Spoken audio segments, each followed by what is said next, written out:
तेजस्विनावधीतमस्तु मा विद्विषावहै। ओम शांति शांति शांति।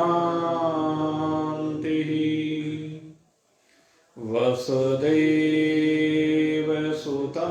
देवं कंसचाणूरमर्दनं देवकी परमानन्दं कृष्णं वन्दे जगद्गुरुं। नारायणं नमस्कृत्य नरं चैव नरोत्तमं देवीं सरस्वतीं व्यासं ततो जयम् उदीरयेत्। अखण्डमण्डलाकारं व्याप्तं येन चराचरं तत्पदं दर्शितं येन तस्मै श्रीगुरुवे नमः। विशुद्धानन्दनामाय ज्ञानोदपत्यादिहेतवे तात्रयविनाशाय सद्गुरुदेवाय नमो नमः। यं परव्रजन्तमनुपेतं पेतकृत्यं द्वैपायनो विरहकातर आजुहावः। पौत्रेति तन्महतया तरवोऽभिनेदुस्तं सर्वभूतहृदः मुनिमानतोऽस्मि। शङ्करं शङ्कराचार्यं केशवं बादराय नमः। सूत्रभाष्यकृतौ वन्दे भगवन्तौ पुनः पुनः। ईश्वरो गुरुरात्मेति मूर्तिभेदविभागिनी व्योमवद्व्याप्तदेहाय दक्षिणामूर्तये नमः। ॐ पूर्णमदः पूर्णमिदं पूर्णात् पूर्णमुदच्यते पूर्णस्य पूर्णमादाय पूर्णमेवावशिष्यते। ॐ शान्तिः शान्तिः शान्तिः। बोली सच्चिदानंद भगवान की, मोर मुकुटवंशी वाले की, श्यावर रामचंद्र भगवान की, उमापति महादेव की, पवन सुत हनुमान की। बोलो भाई सब संतन की, बोलो भाई सब भगतन की। जय जय श्री राम। जय जय जय जय बोल सचिया जोता वाली माता तेरी सदा ही जय। उपस्थित परम सौभाग्यशाली भगवत रस रसिक जिज्ञासु वृत्त, आइए अपने जीवन को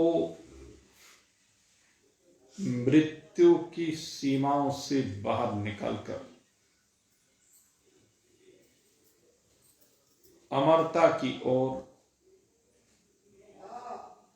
ले चले और जो मरने की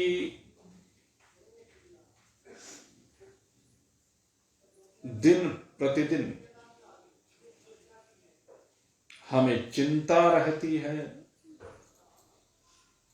अमरता को प्राप्त करके उस चिंता से सदा सदा के लिए विनिर्मुक्त हो जाए। ये श्रीमद् भागवत भागीरथी हमें जीवन प्रदान करती है, क्योंकि संजीवन बूटी है। वह बूटी जो मरते हुए को जिला दे, उसे हम संजीवनी बूटी कहते हैं। ये श्रीमद् भागवत वही संजीवनी है जो मरते हुए परीक्षित को अमर बना रही है, उसे मृत्यु की सीमा से बाहर निकलकर अमरता में विराजमान कर रही है, उसे उस दिव्य अमृत का पान करा रही है जिसका पान करने के बाद मृत्यु रहती ही नहीं है। और इसके लिए श्री सुखदेव जी निरंतर वह दिव्य ज्ञान परीक्षित को प्रदान कर रहे हैं, जिससे परीक्षित की धारणा एक अमृत स्वरूप परमात्मा में स्थिर हो जाए, जिससे उसका चित्त केवल और केवल परमात्मा में रम जाए। और उसके लिए पहले बहिरंग साधनों की बात कही गई। ये जो बहिरंग साधन हैं, इनको निश्चित रूप से जीवन में समाहित करना ही पड़ेगा। जो भी मृत्यु से बचना चाहता है, जो अमरता पाना चाहता है, और क्या है ये? जीतासनो जित श्वासो जित संगो जितेन्द्रिय स्थूले भगवतो रूपे मनः संधायेत धिया। बहिरंग साधनों की बात करें तो सबसे पहले आसन की स्थिरता की चर्चा की गई, तदुपरांत श्वासों की स्थिरता की बात की गई, फिर आसक्ति से विरहित होने की बात की गई इन जड़ पदार्थों में, इन जड़ शरीरों में। और फिर कहा गया कि ये जो पांचों ज्ञानेंद्रिय, पांचों कर्मेंद्रिय हैं, इन पर विजय प्राप्त कीजिए। ये जो अपने चरागाह इन पंच विषयों की ओर जाती हैं, वहां से इनको रोकिए। ये बहिरंग साधन है। उसके बाद फिर कुछ थोड़ा सूक्ष्मता में आए और आकर के कहा कि बुद्धि के द्वारा कैसी बुद्धि के द्वारा? कहते समझ वाली बुद्धि के द्वारा। वह बुद्धि जो समझ से संयुक्त हो गई है, उसके द्वारा मन का संधान करे, उसके द्वारा मन को वश में करे, उसके द्वारा मन को संसार से हटा करके परमात्मा के स्थूल रूप की ओर लेकर के चले।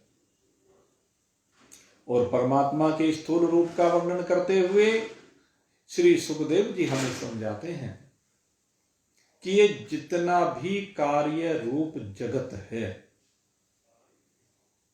14 भुवन जिसमें कहे गए हैं, वो पूरे का पूरा मिला करके सारा ईश्वर का स्थूल शरीर है। ये जो स्थूल शरीर है भगवान का, ये स्थूल शरीर 14 भुवनों में बांटा गया है। या कह लीजिए परमात्मा के शरीर में इन 14 भुवनों को दर्शाया गया है। यह वास्तविकता यह है कि ये 14 के 14 भुवन परमात्मा के शरीर के अंग हैं। और कौन कौन सा भुवन, कौन कौन सा अंग है, इसकी चर्चा पिछले 2 दिनों से चल रही थी। और चर्चा करते हुए आपको बताया कि अतल और वितल लोक भगवान की जंघाएं हैं, सुतल लोक भगवान के घुटने हैं, तलातल लोक भगवान की पिंडलियां हैं, रसातल लोक भगवान की एड़ी की गांठें हैं, महातल लोक भगवान की एड़ी और पंजे हैं, और पाताल लोक भगवान के तलवे हैं। ये 7 नीचे के लोकों की चर्चा की गई। इसके बाद 7 ऊपर के लोकों की चर्चा प्रारंभ की गई थी, जिसमें बताया गया कि पृथ्वी परमात्मा का उदर है। ये जो पेट है ये पृथ्वी है, और इस पेट को वैश्य भी कहा गया है, क्योंकि ये पालक है, क्योंकि ये वितरण का काम करने वाला है। ये क्रय भी करता है और विक्रय भी करता है। जैसे वैश्य जब व्यापार करता है ना, तो वस्तुओं का क्रय विक्रय करता है, ऐसे ही ये मुख के माध्यम से वस्तुओं का क्रय करता है। और फिर जब ये पेट में सामग्री आ जाती है, फिर इसका विक्रय करता है। जोन जोन से पदार्थ का जो जो शरीर का अंग ग्राहक होता है, उसको सौंप देता है।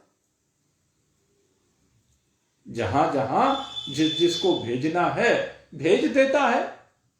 कोई माल मुंबई जाना है, कोई कलकत्ता जाना है, कोई दिल्ली जाना है, या देश में अन्य अन्य स्थलों पर जाना है, और कोई माल विदेश में जाना है। जैसे हमारे शामली शुगर मिल से चीनी बन करके शामली में भी बिकती है, दिल्ली में भी बिकती है, बंबई में भी बिकती है, कलकत्ता में भी बिकती है, तमिलनाडु में भी जाती है, ऊपर पहाड़ में भी जाती है, चारों दिशाओं में जाती है। और यही नहीं, यहां से चीनी बन करके विदेशों में भी जाती है। ऐसे ही केवल चीनी नहीं, हमारी शामली से बहुत चीजें, आपको जानकर हैरानी होगी कि बहुत चीजें बन करके अब विदेशों में जा रही है। तो ये वितरण का काम कौन कर रहे हैं? व्यापारी लोग। ऐसे ही भाई इस उदर की जिम्मेदारी है, क्योंकि जैसे जैसे ऊपर के लोग हैं उनकी जिम्मेदारियां बढ़ती चली जाती हैं। जब तक व्यक्ति छोटे काम करता है, छोटे मतलब सीमित कार्य, तो उसका क्षेत्र भी सीमित होता है। जैसे हमने कहा कि पाताल लोक, अब उसका काम केवल तलवों तक सीमित है। जैसे कहा महातल लोक, उसका काम एड़ी और पंजों तक सीमित है। ऐसे नीचे के सातों लोगों की बात है, उनके काम बहुत सीमित हैं। जैसे हम बात करें, गली में एक कुत्ता घूम रहा है, उसका काम कितना है, सोच के देखिए। चींटी है, उसका काम कितना है। ऐसा नहीं कि उनका काम नहीं है, उनका रोल नहीं है, सबके रोल है। प्रत्येक जीव का अपना अपना रोल है, लेकिन किसी का कम है, किसी का ज्यादा है। जो जितना विस्तृत होता चला जाएगा, उसका रोल उतना ही बढ़ता चला जाएगा। जैसे एक परिवार में बालक है, उसकी कितनी जिम्मेदारी है सोचिए, और बालक के पिता की कितनी जिम्मेदारी है सोचिए। दोनों में कोई तुलना हो सकती है क्या कामों में? दोनों के कामों में बहुत अंतर है। यद्यपि बालक का काम अपनी जगह है, वो भी महत्वपूर्ण है, लेकिन पिता का काम उससे अधिक महत्वपूर्ण है। और जैसे जैसे समय बीतता जाता है, बालक का काम बढ़ता चला जाता है, विद्याध्ययन करता है, फिर नौकरी व्यापार इत्यादि करने लगता है, विवाह शादी हो जाती है, तो काम बढ़ने लगता है। और जो पिता बाबा बन जाता है, बाबा बनने के बाद रिटायरमेंट हो जाता है कामों से, तो उसकी जिम्मेदारी घटने लगती है। तो जो बड़ा बनता चला जाता है, उसकी जिम्मेदारी बढ़ती चली जाती है। एक पिता से अधिक जिम्मेदारी किसकी है? अगर चिंतन करके देखें, उसका दायरा कितना है एक पिता का?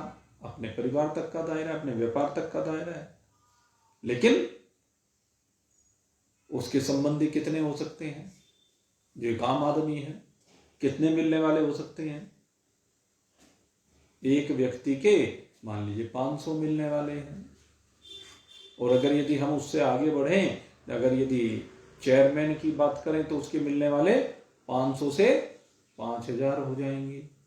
अब विधायक की बात करें तो 5000 से 50,000 हो जाएंगे। एमपी की बात करें तो 5 लाख हो जाएंगे। ऐसे ही उत्तरोत्तर बढ़ते बढ़ते अगर हम प्रधानमंत्री की बात करें तो करोड़ों में हो जाएंगे। स्वाभाविक बात है। तो अब इतने मिलने वाले हो गए, तो उनको याद रखना, उनके विवाह शादियों में जाना या अन्य कार्यों में आना जाना, उनकी व्यवस्थाओं को देखना, प्रधानमंत्री के कितने दायित्व हैं। और प्रधानमंत्री इस देश के दायित्वों को पूर्ण करता है, और कोई इधर से टांग खींचता है, कोई इधर से टांग खींचता है, कोई इधर से हाथ पकड़ता है, कोई इधर से हाथ पकड़ के खींचता है। एक एक बाल नोच लेने के लिए तैयार बैठे हैं लोग। जो विपक्ष होता है, वो कोई भी हो, कोई भी प्रधानमंत्री बने, कभी भी जितने भी प्रधानमंत्री बनते आए हैं, या जितने भी राष्ट्रपति हैं, जहां राष्ट्रपतियों की जिम्मेदारियां हैं, ये मत सोचना कि हमारे भारत में, पूरी दुनिया में यही हालत है। जो जितने बड़े पद पर चला जाएगा, उसकी टांग खींचने वाले उतने ही अधिक होते चले जाएंगे। देख लो आप अपने पड़ोसियों की, तो पता ही होगा, भारत की तो चलो देखते ही हैं, पड़ोसियों के बारे में, पाकिस्तान के बारे में भी पता है। पाकिस्तान में क्या हो रहा है, कितने टांग खींचने वाले हैं इमरान खान की, ऐसी की तैसी कर रखी है। ऐसे ही जैसे जैसे जो जितना बड़े पद पर चला जाता है, उसकी जिम्मेदारियां उतनी बढ़ती चली जाती है। भाव कहने का ये है। और उसकी उलझनें भी बढ़ती चली जाती हैं, लेकिन वो उनमें से समाधान निकालता है। ऐसे ही हमारा ये उदर है। उदर की भूमिका इन नीचे के 7 लोकों से अधिक हो जाती है। नीचे के 7 लोकों में इतनी जिम्मेदारियां नहीं है, लेकिन जैसे ही उदर पर हम आते हैं तो उदर की जिम्मेदारी बढ़ जाती है। जहां अतल और वितल लोक की जिम्मेदारी केवल जांघों तक सीमित है, वहां उदर की जिम्मेदारी केवल जांघों तक नहीं, उदर की जिम्मेदारी केवल घुटने तक नहीं, केवल पिंडलियों तक नहीं, केवल एड़ी तक नहीं, केवल पंजों तक नहीं, केवल तलवों तक नहीं, अपितु उसकी जिम्मेदारी इन सबको परिपुष्ट करने की है। ये उदर लोक, जिसको हमने भूलोक कहा, ये उदर सबसे महत्वपूर्ण है। अगर यदि इस उदर से पूर्ति नहीं होगी, तो नीचे के सातों लोक समाप्त हो जाएंगे, और नीचे के ही नहीं, ऊपर के लोक भी नहीं चलेंगे। ऊपर के लोकों को चलाने वाला भी ये भूलोक ही है। ये जो हमारी धरा है, यही लोक ऊपर के लोकों को भी चलाता है। यहां से ऊपर अंतरिक्ष में रहने वाले जो पितृगण हैं, उनका पोषण भी इसी लोक से होता है।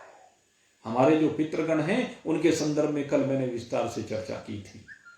उनका पोषण इस मृत्युलोक से होता है। वो पितृलोक इस मृत्युलोक से जुड़े होते हैं, जिनकी विशेषता कल क्या बताई आपको, कि जो पितृ यहां से जाने के बाद पितृलोक में विराजमान होते हैं, उनकी स्मृति बनी रहती है, और उस स्मृति के कारण से वे इस लोक से जुड़े रहते हैं।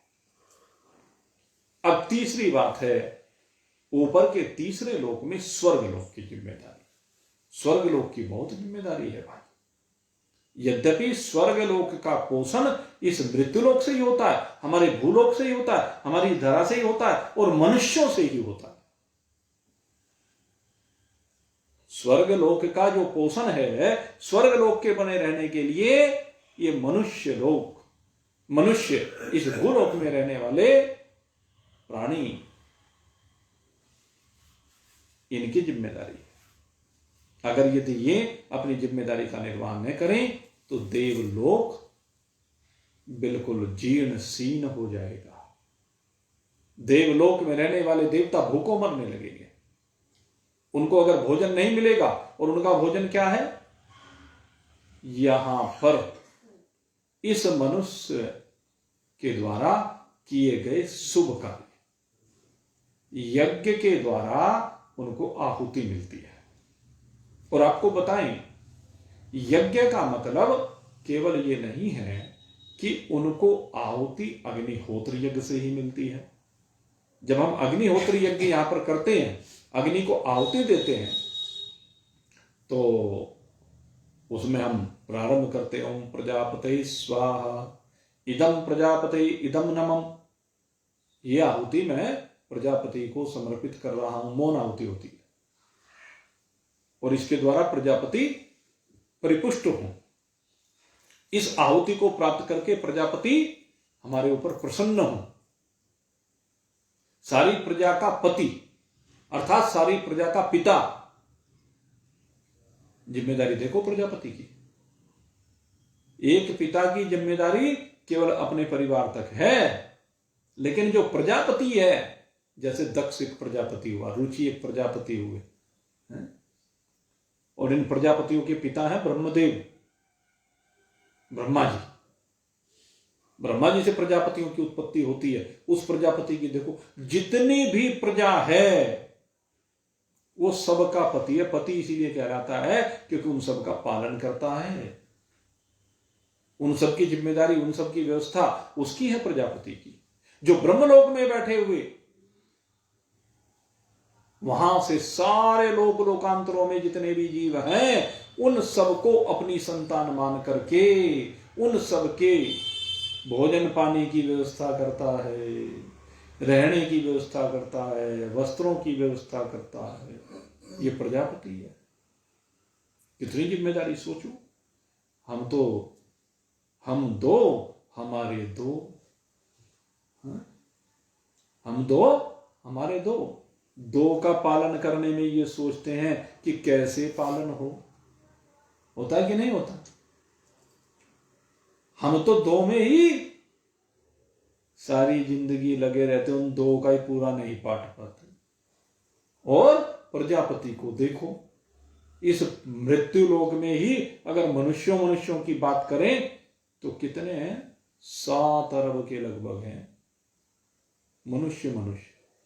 और अब इसके बाद अगर आप चिंतन करके देखें 84 लाख योनियों के बारे में, कितनी चींटियां हैं, कितने मच्छर हैं, कितनी मछलियां हैं, कितने हाथी हैं, कितने शेर हैं, घोड़े हैं, पता नहीं कितनी असंख्य योनियां हैं। उनमें कितने जीव हैं। वो प्रजापति उन सबके भोजन पानी की व्यवस्था करता है। और देवता लोग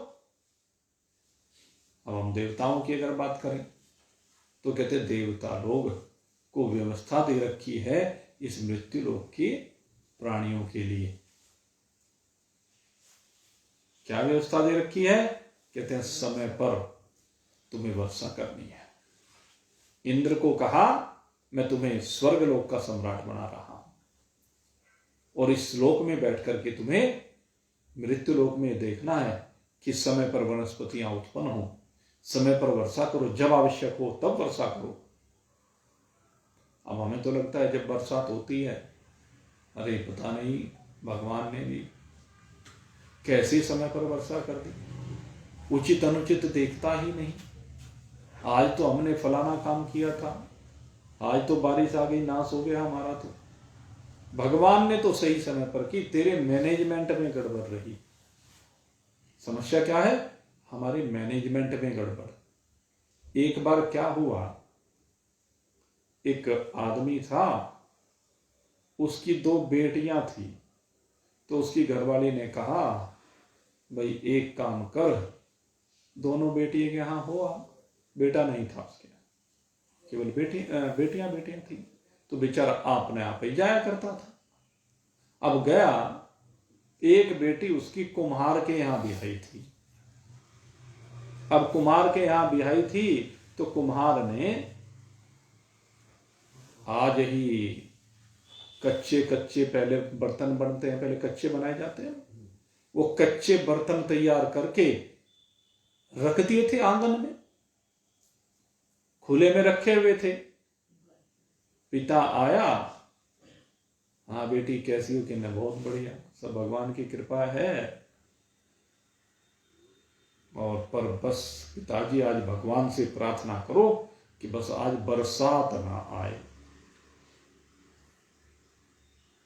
कहने लगे अच्छा भाई, अगर बारिश आ गई कहने ये सारे बर्तन गल जाएंगे, नाश हो जाएगा हमारा। तो अब सोचें, हम छोटी सी बात लगती है, लेकिन बरसात से वास्तव में कभी कभी किसी का विनाश हो जाता है। ये जो कुंभकार कह रहा है, हम तो सोचते हैं कि अरे क्या होगा, पानी लगेगा इन बर्तनों के तो ये मिट्टी फिर बढ़ जाएगी। लेकिन पता नहीं वो बर्तन कितने कीमती है, कितने दिन की मेहनत के बाद उनको तैयार किया गया है, कितनी पूंजी उनमें लगी हुई है, ये हमें पता नहीं होता। तो खैर कहने में भगवान भली करे, चला गया। उसके यहां से फिर दूसरी के यहां पहुंचा, दूसरी एक किसान के यहां ब्याई थी और उसने आज बीज बोया था खेती में। और वो कहने लगी पिताजी अगर आज बारिश नहीं हुई तो सारा बीज खराब हो जाएगा, सारी मेहनत पर पानी फिर जाएगा, नाश हो जाएगा।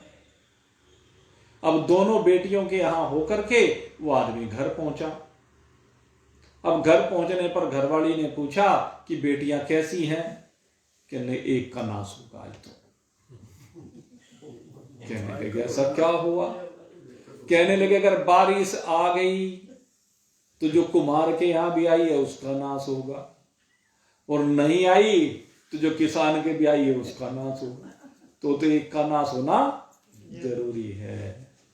तो भाई परिस्थितियां हैं, भगवान तो अपने हिसाब से व्यवस्था करता है। ये हमारा मैनेजमेंट है, ये हमारी व्यवस्था है, और ये सबसे बड़ी दिक्कत है हमारा भाग्य। ये जो हमारा प्रारब्ध होता है ना, जो हमारा भाग्य, पूर्वकृत कर्म जिनका फल अभी तक नहीं आया, कर्म का किसका कब क्या फल आ जाए ये पता नहीं चलता। और जब फल आता है, अगर पुण्य कर्म का फल आया तो आनंद ही आनंद है, और अगर पाप कर्म का फल आया तो बस फिर तो रोना ही रोना है। फल तो पाप कर्म भी आकर देगा और फल पुण्य कर्म भी आकर देगा, लेकिन वो फल जब आकर के हमारे सामने परिस्थितियों को परिवर्तित करता है तब हमें उसकी कीमत का पता चलता है। अच्छा भला चलता हुआ रोजगार 1 मिनट में ठप हो जाता है। और जिसका कुछ नहीं काम चल रहा, भूखों मर रहा है, और जब देता है भगवान छप्पर फाड़ के कहते हैं ना, तो अचानक ऐसा होता है कि वो कल्पना नहीं कर सकता, कहीं का कहीं पहुंच जाता है। तो ये सब व्यवस्थाएं हैं परमात्मा की।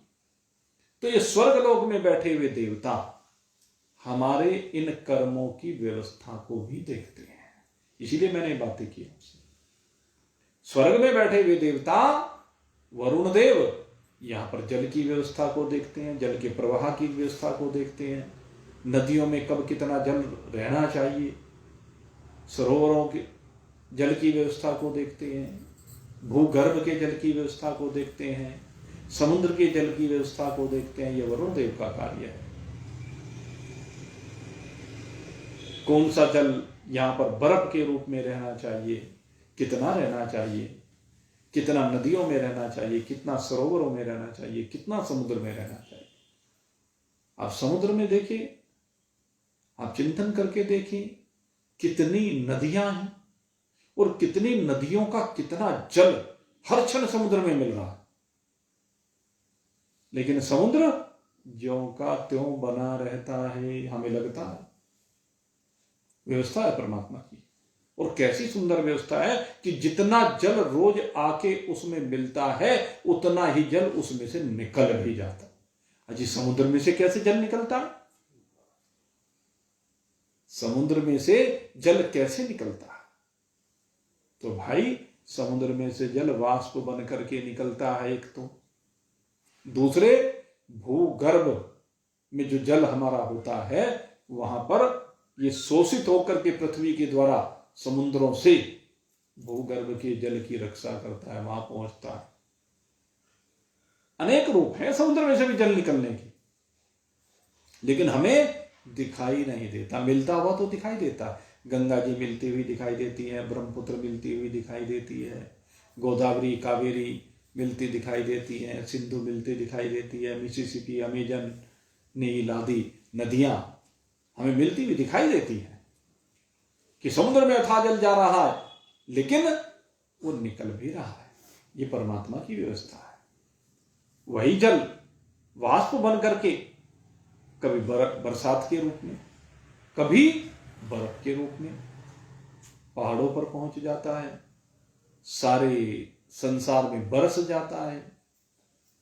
वो अलग बात है कि बरसात के जो 4 महीने होते हैं उनमें विशेष रूप से अधिक निकलता है। ये परमात्मा की व्यवस्था है, और इस व्यवस्था को हमारे स्वर्ग के देवता देखते हैं। कहां पर वर्षा करनी है, कितनी करनी है, कब करनी है। हमारे अनुकूल प्रतिकूल होने या ना होने से संबंध नहीं, क्योंकि हमने व्यवस्थाएं बदल दी हैं, अपने अनुसार व्यवस्थाएं बना ली हैं। नहीं तो परमात्मा ने जो व्यवस्थाएं कर रखी हैं वो बिल्कुल सही समय पर बरसात करता, जब बरसात की आवश्यकता जिस भूमि पर होती है वहीं पर करता। जहां पर जैसी परिस्थितियां हैं उसके अनुसार वहां पर अन्न की पैदावार होती है या अन्य पदार्थों की पैदावार होती है। आप सोचें, रेगिस्तान जैसे स्थल में, रेगिस्तान है राजस्थान में, लेकिन रेगिस्तान में भी बहुत फसलें होती हैं, उस रेत में भी बहुत कुछ होता है। तो परमात्मा ने व्यवस्था कर रखी है। और आपको बता दें, क्योंकि रेगिस्तान में पानी की बहुत कमी होती है, लेकिन वहां उत्पन्न होने वाले पदार्थों को आप देखें तो बड़े रसीले होते हैं, उनके अंदर पानी की अधिकता होती है। जैसे ककड़ी है, जैसे तरबूज है, ऐसी चीजें रेगिस्तान में बहुत होती है। तो भगवान ने व्यवस्था की है कि वहां पानी की कमी है तो इन चीजों से दूर कर लो। जैसे समुद्र के निकट के जितनी भी जगह हैं, आप चिंतन करके देखें, अब समुद्र का जल तो खारा है, अब वहां का जो जल है वो पीने लायक नहीं है। तो भगवान ने क्या व्यवस्था की है कि समुद्र के किनारे जितनी भी जगह हैं वहां पर नारियल के पेड़ भगवान ने उत्पन्न किए हैं। कहने लगे तुम्हें वो मैं मीठा पानी पीने के लिए देता हूं, स्वादिष्ट पानी पीने के लिए देता हूं, और ये पानी सुपाच्य है। ये जो नारियल लगाए इनका पानी इतना बढ़िया है, इसका तुम पान करोगे तुम्हारे स्वास्थ्य के लिए बहुत ही लाभदायक है। तो ये भगवान की व्यवस्था है। भगवान ने जो संसार बनाया है ना, बहुत सोच विचार करके बनाया है। इसमें कहीं गहरे गहरे सागर हैं, कहीं चोटी चमक रही पर्वतन की। इसकी महिमा हमारे गुरुदेव गाया करते हैं। धन धन है तेरी कारीगिरी करता, धन धन है तेरी कारीगिरी करता। क्या वस्तु लई जो देह भई, फिर बना दिया रग रग कैसे। जब हाथ नहीं और पैर नहीं, फिर रचा मुक्ति का मग कैसे। अपानी पा दो जब न गहीता, कोई पकड़ ले पग कैसे। रम सब में रहा बस सब में रहा, फिर सब से रहा अलग कैसे। अखंड ज्योति अपार लीला, की न हो न पायो तेरो पार। धन धन है तेरी कारीगिरी करता, धन धन है तेरी कारीगिरी करता। गर्भवास में रख के तूने पीड़ा दी बालकपन की, आई जवानी हुई मत वाली, कमी रही ना यौवन की। आया बुढ़ापा ये बतलाया, जो बनी हुई सो बिगड़न की। कोई कोड़ी कोड़ी को मोहताज फिर, कोई कोठी खोल रहा धन की। कोई तिरिया संग में खेल कर, कोई तप तप राख कर तन की। कहीं गहरे गहरे सागर हैं, कहीं चोटी चमक रही पर्वतन की। कितने सूरज चांद सितारे, कितने सूरज चांद सितारे, कैसे रहा सबको धार। धन धन है तेरी कारीगिरी करता, धन धन है तेरी कारीगिरी करता। उसकी कारीगिरी अद्भुत है। ऐसे हिसाब से संसार को बनाया है, क्या कहीं कोई पार नहीं पा सकता। सब संत महत गागाहारे, पायो तेरो पार नहीं। जो कर दे बस तू ही कर दे, दूजे का अख्तियार नहीं। भक्ति कर रंग गले लिपटे बिन, भक्त भूप को प्यार नहीं। ये बस्ती राम दरबार खड़ा, क्यों सुनते इसकी पुकार नहीं। सुख स्वरूप दर्शा दो अपना, खोल के मुक्ति द्वार। धन धन है तेरी कारीगिरी करता, धन धन है तेरी कारीगिरी करता। अद्भुत कारीगर की कारीगिरी है। इसमें कहीं भी कारीगिरी में कोई उंगली नहीं उठा सकता अगर ईमानदारी से देखे। अगर उसे सब कुछ का ज्ञान हो, वो त्रिकालदर्शी हो। हम तो अपनी अपनी दृष्टि से देखते ना कि फलाने के साथ बहुत बुरा हो गया, लेकिन वास्तव में कभी किसी के साथ कोई बुरा परमात्मा की व्यवस्था में होता ही नहीं। अगर परमात्मा किसी के साथ बुरा करने लगे तो न्यायकारी कहां रह जाएगा। और वो न्यायकारी है, इसलिए कभी किसी के साथ बुरा नहीं होता। सब अपने कर्मों का फल भोगे। कर्म प्रधान विश्व कर राखा, जो जस करहि सो तस फल चाखा। अपने अपने कर्मों का फल ही सबको भुगतना पड़ता है, लेकिन उन कर्मों का फल कब मिलता है, कैसे मिलता है, कहां पर मिलता है, ये सब निर्धारण ये स्वर्ग लोक में रहने वाले इंद्र करते हैं, वरुण करते हैं, अग्निदेव करते हैं, धर्मराज करते हैं, जो हमारे ये 9 के 9 ग्रह हैं। सूर्य का काम प्रकाशित करने का है, चंद्रमा का काम वनस्पतियों को परिपुष्ट करने का है, शीतलता प्रदान करने का है। और मंगल, आज क्या है, आज तो बुधवार है। मंगल भाई जो है ना, वैसे तो नाम मंगल है, लेकिन ये जो है ना सारे शरीर के अंदर बैठ करके जितना क्रोध का भाव है, जहां मंगल की प्रधानता होती है ना, वहां क्रोध आता है। ये लाल ग्रह है, तो ये लोगों को लालिमा प्रदान करता है। लालिमा प्रदान करने का काम मंगल का ही है। अब वो लालिमा दे कितनी, अब एक बात है, एक तो लालिमा सेब की लालिमा होती है, एक टमाटर की भी होती है, दोनों में फर्क है ना। तो जहां टमाटर वाली लालिमा आ जाती है तो बस उसका दिमाग 7वें आसमान पर रहता है, और जहां सेब वाली गुलाबी गुलाबी सी है वो लालिमा आती है तो उसका स्वभाव बहुत मधुर होता है। चीनी थोड़ी डालो, चीनी ज्यादा डालो, दो बातें होगी ना, हल्का हल्की सी मिठास, उसका आनंद अलग ही होता है। और जो सीरा कर दो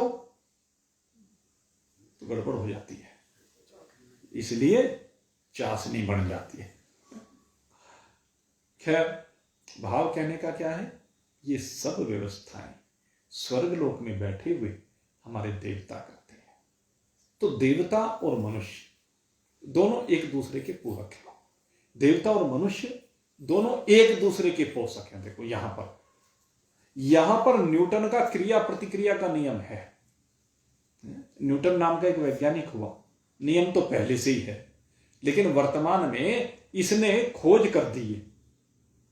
वर्तमान समय में इसने हमारे सामने खोज करके बताया कि क्रिया प्रतिक्रिया का नियम होता है। अगर यदि सरफेस आइडियल सरफेस हो तो आइडियल सरफेस पर जितनी किसी चीज की क्रिया होगी उतनी ही प्रतिक्रिया होगी।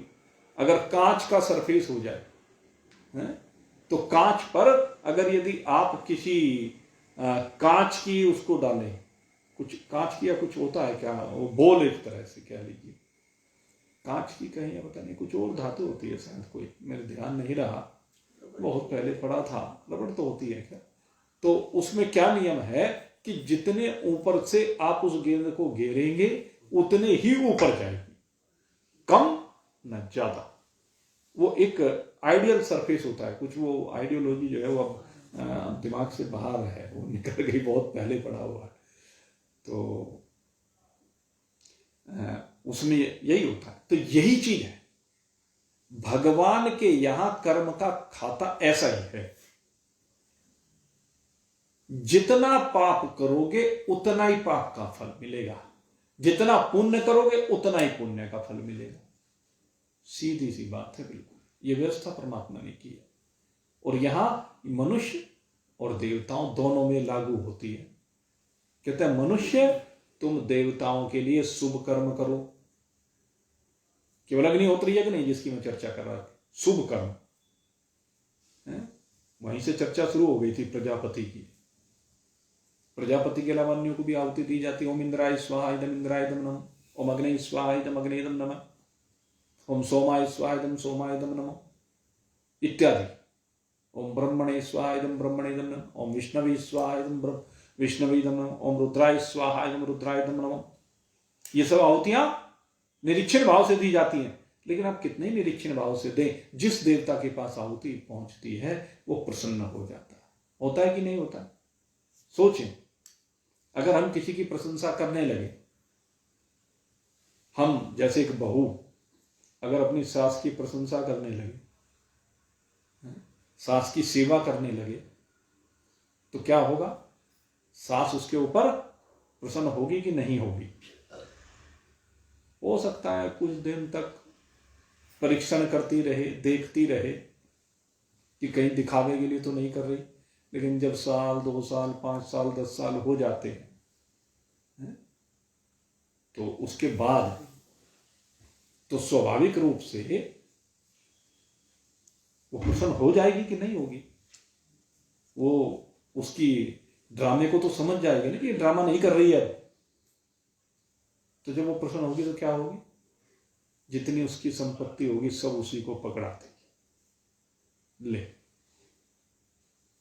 नियम भी है भाई, जो सेवा करेगा तो उसको मेवा मिलेगा, जिसने की है उसको मिली है, जिसने नहीं किया है तो उसको नहीं मिला।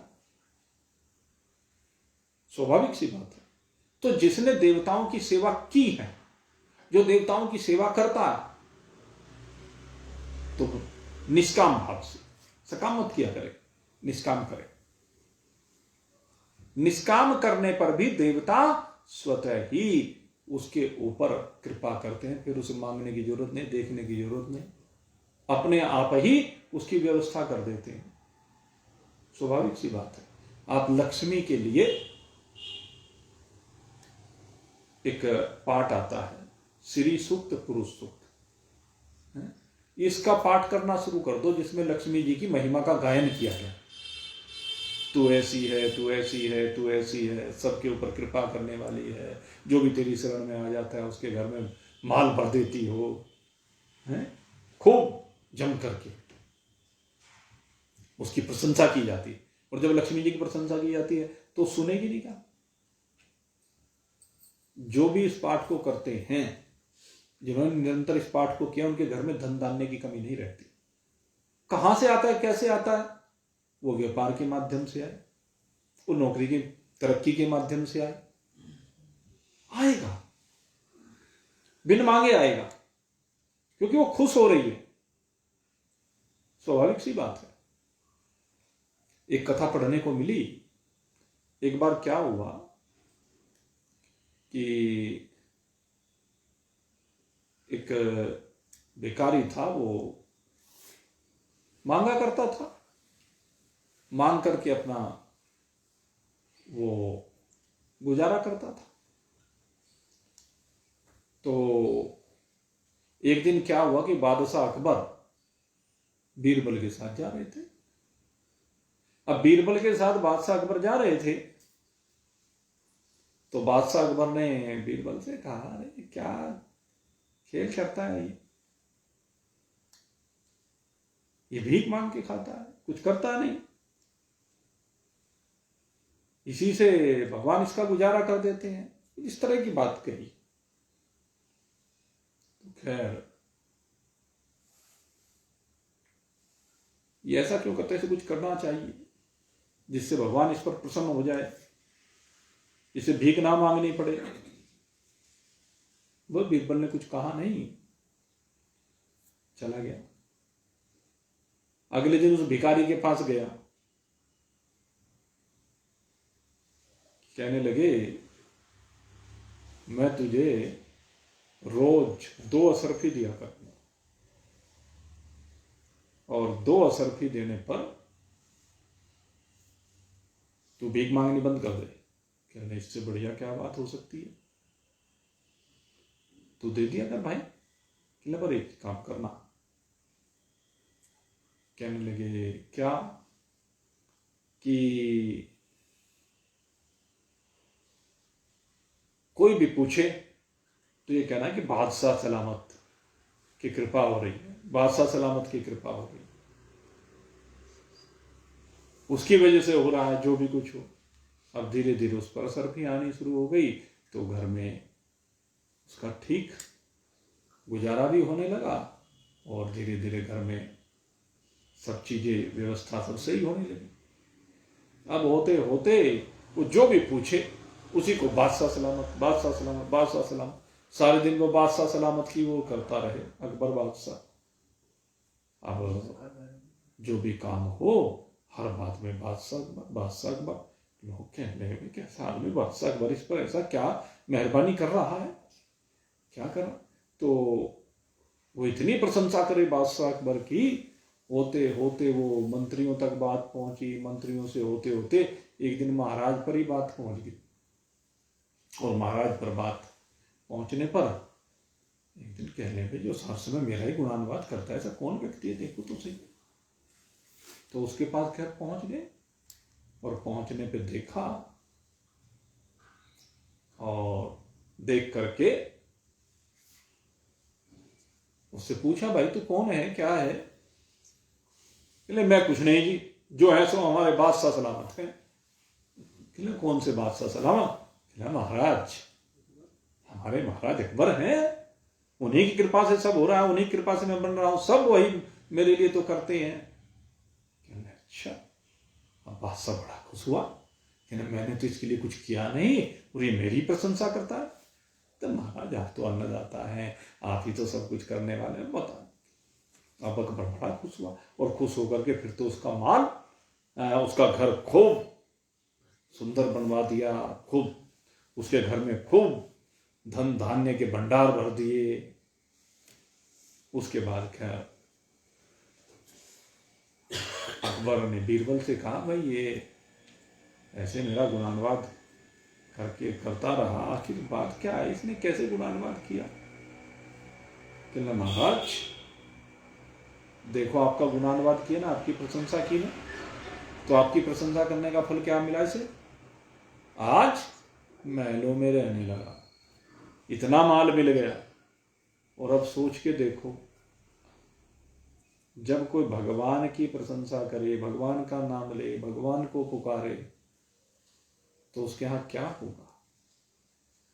जब बादशाह अकबर की प्रशंसा करने से एक भिखारी राजसी जिंदगी जीने लगा, तो अब सोच के देखो, वो तो एक छोटा सा बादशाह था, हिंदुस्तान की कुछ रियासतों का मालिक है, उसके अधीन थी कुछ रियासतें।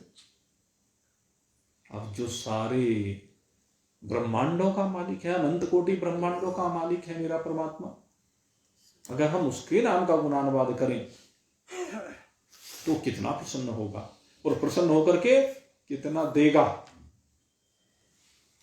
कल्पना नहीं कर सकते। लक्ष्मी जी का जितना नाम लोगे उतना ही भंडार बढ़ता चला जाएगा। इसलिए मैं कहता हूं लक्ष्मी जी का नहीं भाई, नारायण का।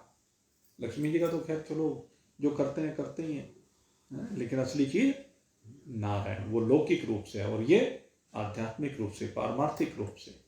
पारमार्थिक रूप से जितना राम जी का नाम लेते रहोगे, उतना ही राम नाम का भंडार, राम नाम का खजाना आपके घर में बढ़ता चला जाएगा, ओत प्रोत हो जाएगा घर धन से, राम नाम, राम रतन धन से मालामाल हो जाएगा। और यही काम आने वाला है भाई, बाकी तो कुछ काम आता नहीं है, बाकी तो सब यही रह जाता है। इसलिए परमात्मा के नाम का ध्यान कीजिए, परमात्मा में मन को लगाइए, और फिर आइए अपनी उसी व्यवस्था के ऊपर चिंतन करें।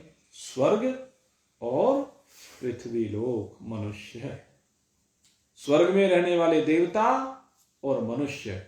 गीता जी में भगवान ने कहा, ब्रह्मदेव ने इंद्र से कहा, देवताओं से कहा और मनुष्यों से कहा, जब इनका निर्माण किया कि तुम एक दूसरे के पूरक हो, तुम एक दूसरे को प्रसन्न करो।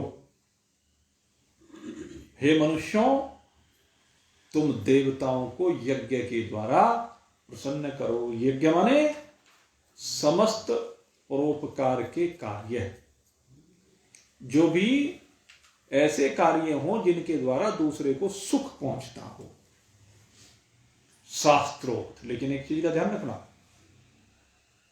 शास्त्रोक्त, अशास्त्रोक्त नहीं, शास्त्र विरुद्ध नहीं। जैसे एक डाकू है, उसके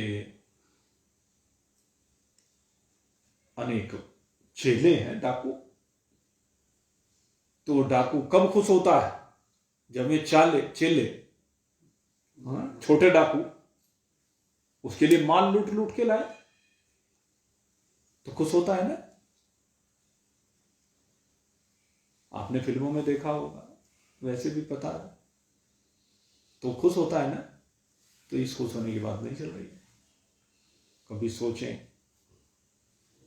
इससे खुश हो जैसे वो बच्चा चोरी करके लाए और मां को दे दे, मां खुश हो जाए। नहीं, इसकी बात नहीं हो रही है। ये खुशी नहीं है, ये तो दुख के बीज बोए जा रहे हैं, विनाश के बीज बोए जा रहे हैं। इसलिए शास्त्रोक्त शुभ कर्म, शास्त्रोक्त वह कर्म जिसके द्वारा दूसरे जीव को सुख पहुंचता हो, दूसरा जीव सुखी होता हो, उसका भला होता हो। इसी को हमारे यहां परोपकार, पर जमा उपकार, पर माने दूसरे पर है, दूसरे के लिए जो शुभ कर्म आप करते हैं वो परोपकार कहलाते हैं और वही यज्ञ कहलाते हैं। गीता जी में अनेक यज्ञों का वर्णन किया है भगवान श्री कृष्ण ने। तो अग्निहोत्र भी एक यज्ञ है, लेकिन अग्निहोत्र के साथ साथ ये जो सेवा यज्ञ है, ये जो दान यज्ञ है, किसी की सेवा करना, ये भी यज्ञ है जो बगैर पैसे के होती है। बहू सास की सेवा करे, सास बहू की सेवा करे। आज ये कौन सी उल्टी रीति बता रहे? उल्टी नहीं, सीधी बता रहा हूं। सास बहू की सेवा करे और बहू सास की सेवा करे। हैं? सास कैसे करेगी बहू की सेवा? उसका ख्याल रखे भाई, उसके भी अपनी इच्छाएं हैं, उसके भी अपने अरमान हैं, उनका ख्याल रखे तो ये सेवा नहीं है क्या? उसके कार्यों में बाधा ना बने, ये सेवा नहीं है क्या? उसे सहयोग करो, ये सेवा नहीं है क्या? आप ये क्यों सोचते हैं कि बहू अपनी सास के पैर दबाए, उसे बना करके खाना खिलाए, उसके लिए वस्त्र लेकर आए, ये बहू जो सेवा करती है यही सेवा है? सास भी तो सेवा करती है। सास जो बहू का ध्यान रखती है, बहू की प्रशंसा करती है, जब कोई पड़ोसन आती है उसके सामने दुखड़ा नहीं रोती, उसके सामने अपनी बहू की बुराइयां नहीं करती, चाहे बुराई हो भी तब भी नहीं करनी चाहिए। एक बात बता, तू काम में ही आएंगी, पड़ोस वाली नहीं आनेगी। न बहू काम आवे न सास काम आवे। बहू न सास की बुराई करे, न सास बहू की बुराई करे, दोनों एक दूसरे की प्रशंसा करें, चाहे वो प्रशंसनीय ना भी हो तो भी करें। प्रशंसा करने से जो जीव नाराज है वो नाराज जीव भी प्रसन्न हो जाता है। जब किसी के मुख से सुन ले, अरे तू तो उसकी इतनी बुराई करती फिरती है और वो तेरी इतनी प्रशंसा करती है, तो क्या होगा? सच कह रही है तू? हाँ हाँ, अरे मेरे सामने कर रही थी, तेरी इतनी प्रशंसा कर रही थी कि मेरी सास तो इतनी बढ़िया है, मेरा इतना ख्याल रखती है, मुझे किस चीज की कमी नहीं होने देती, और वास्तव में होने भी नहीं देनी चाहिए। जैसे आप अपनी बेटी को कोई कमी नहीं होने देना चाहते, ऐसी बहू को भी कोई कमी नहीं होनी चाहिए। उसी की तरह से उसका पोषण होना चाहिए, पालन होना चाहिए। जैसे आप अपनी माता का ख्याल रखते हैं वैसे सास का ख्याल रखना चाहिए। यही है, ये क्रिया की प्रतिक्रिया है, यही दूसरे का पोषण है, यही यज्ञ है। इसी यज्ञ से देवता परिपुष्ट होते हैं, देवता प्रसन्न होते हैं। और ब्रह्मदेव ने कहा कि हे मनुष्यों, जब तुम यज्ञ के द्वारा देवताओं को प्रसन्न करोगे तो देवता प्रसन्न होकर के तुम्हें मनोवांछित पदार्थ प्रदान करेंगे। मनोवांछित माने जैसी तुम्हें आवश्यकता है, जैसी तुम्हारी परिस्थितियां हैं, उसके अनुसार देवता लोग तुम्हें ये आवश्यक वस्तुएं प्रदान करेंगे। तुम्हारी रिक्वायरमेंट बढ़ गई तो बड़ा घर दे देंगे, तुम्हारी आवश्यकता बढ़ गई तो बड़ा घर देंगे। लगेगा भगवान को कि भाई अब इसका काम बढ़ गया है तो इसे बड़े घर की जरूरत है, बड़े स्थान की जरूरत है, बड़ी दुकान की जरूरत है, तो भगवान वैसे ही प्रबंध कर देंगे। कब? जब तू उनको परिपुष्ट करता रहेगा। कहते हैं देवताओं ने प्रसन्न होकर के जो तुम्हें दिया उसे अकेले भोग मत लगाओ। कहते हैं उसमें से फिर परोपकार करो। परोपकार करोगे तो फिर देवता प्रसन्न होंगे और फिर तुम्हें मनोवांछित पदार्थ प्रदान करेंगे। ये मैं आप लोगों को प्रैक्टिकल बात बताता हूं। जो लोग घर में दान नहीं करते ना, अपनी कमाई में से दान नहीं करते, चाहे वो कम कमा रहे हो चाहे ज्यादा कर रहे हो, उनका धन वृद्धि को प्राप्त नहीं होता। धन का शोधन दान से होता है। और आप देख लीजिए, जो व्यापारी लोग होते हैं वो सबसे ज्यादा वृद्धि को प्राप्त करते हैं। कारण जितने भी पारमार्थिक कार्य हैं, जितने भी धर्म के कार्य हैं, सब व्यापारी लोग करते हैं, सदा से करते आए हैं। अन्य लोग नहीं करते इतना धर्म का काम, व्यापारी लोग करते हैं, दिल खोल करके करते हैं, अपनी गुंजाइश से ज्यादा करते हैं। करना चाहिए, मैं तो कहता हूं बहुत ज्यादा से ज्यादा करना चाहिए। जितना अधिक करोगे उतने ही वृद्धि को प्राप्त होगे, यही भगवान का नियम है। तो इस प्रकार से ये संबंध भूलोक का और स्वर्गलोक का है। इसके बाद महजन तप है और सत्यलोक आते हैं। उन सबको भी इसी लोक के द्वारा पुष्टि मिलती है, इस लोक से ही सबका पोषण होता है और उनकी कृपा इस लोक के मनुष्यों पर बने रहती। इस प्रकार से 7 ऊपर के लोक हैं, 7 नीचे के लोक हैं, और ये सब के सब भगवान के विराट स्वरूप के अंतर्गत हैं। विराट भगवान के शरीर के अंग हैं। तो इस प्रकार से 14 भुवनों की चर्चा हुई। अब 14 भुवनों के बाद आगे की चर्चा कल फिर आपके सामने करेंगे। जैसी भगवत इच्छा होगी उसके अनुसार आगे की चर्चा को लेकर के चलेंगे। आज तो अब यहीं पर सत्संग को विश्राम देते हैं। बोलिए सच्चिदानंद भगवान की, मौर्य मुकुटवंशी श्यावर रामचंद्र भगवान की, उमापति महादेव की, पवन सुत्र हनुमान की। बोलो भाई सब संतन की, बोलो भाई सब भगतन की जय। जय जय श्री राधे, जय जय श्री राधे, जय जय श्री राधे श्याम। बोलो सचिया जोतारी माता तेरी और भाई कुछ सूचनाएं हैं। एक तो ये हमारे वीरेंद्र संगल जी हैं, गत वर्ष भगवान की विशेष कृपा से इन्होंने एक सत्संग भवन का निर्माण कराया है, आप मालूम है आप सबको। उसमें भगवान राधा कृष्ण जी की बड़ी दिव्य स्वरूपों की स्थापना की गई पिछले वर्ष 5 फरवरी को, जिसमें फिर श्रीमद् भागवत कथा भी बड़े उत्साह के साथ वहां पर की गई थी। और इस वर्ष भी इन्होंने 5 फरवरी को वार्षिकोत्सव मनाने का निर्णय लिया है। तो 5 फरवरी को 2 घंटे का कार्यक्रम उस सत्संग भवन में रहेगा, आप सब जानते ही हैं। 7 बजे से 9 बजे तक। दूसरे हमारे गुरुदेव के अवतरण दिवस से लेकर के और पर्यवसान दिवस तक, निर्वाण दिवस तक 7 दिन का समय होता है। जब से हमारे गुरुदेव इस लोक से गए हैं तब से हर वर्ष हम उस पर एक पारिवारिक कथा करते हैं, आप सबको मालूम ही है। इस वर्ष भी वो कथा होगी और वो अपने जो बॉबी भाई हैं दुर्गा पेंट्स वाले, उनके यहाँ होगी। गत वर्ष भी हुई थी उनके यहाँ, और वीरेंद्र जी के यहाँ भी हुई थी, 2 हो गई थी पिछले साल भी, उससे पहली बार भी 2 हो गई थी। इस बार एक कथा करेंगे। महाराज जी का जो अवतरण दिवस है वो 19 फरवरी का है और निर्वाण दिवस 25 फरवरी का है। तो 19 फरवरी से 25 फरवरी तक प्रतिदिन 2 घंटे 7 बजे से 9 बजे तक भागवत कथा के ऊपर सप्ताह का कार्यक्रम ये रहेगा। तो आप सभी लोग उसमें सादर निमंत्रित हैं। जो लोग नहीं आ पा रहे हैं अभी तो उनको भी अपनी ओर से सूचना दे दीजिएगा।